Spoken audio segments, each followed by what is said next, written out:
Before you go running back to the audiologist, to the clinic, or the hospital, here are a few troubleshooting techniques you can try at home to see if you can figure out why a hearing aid isn't working. The first one might seem obvious, but it's to check the battery. Make sure you have a fresh battery that's fully charged, that's working, and if you're using zinc air batteries, to expose them to air for a few seconds before putting them in the hearing aid. Also, you might have a bad pack of batteries, so you could try a battery from a different pack to make sure it isn't the batteries that aren't working.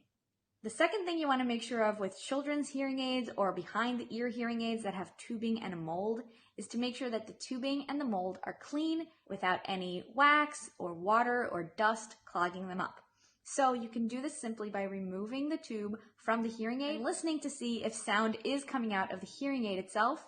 Then maybe your tubing is clogged. You might not always be able to see it, especially if moisture is the issue.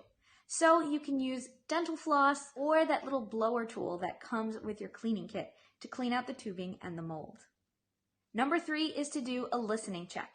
You should have also gotten in your kit a listening scope that you can put into your ear and put the end to the end of the hearing aid to hear how it sounds. Is there static coming out of the sound? Is the sound coming out distorted or broken? If there's an issue with the circuitry of the actual hearing aid, which means you would have to send it in for repair. Use these tips when a hearing aid isn't working to make sure it isn't the battery or a clogged tube and mold.